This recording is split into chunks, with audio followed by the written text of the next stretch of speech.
दोस्तों नमस्ते प्रणाम सभी को, जय श्री राम। आप सबके बीच में एक सोहर गीत लेके आई हूँ। आप लोग को कैसा लगेगा कमेंट करके जरूर बताइएगा।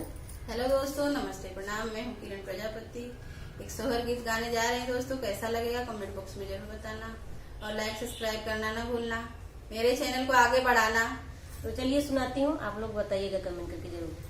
घोड़वा चढ़लाया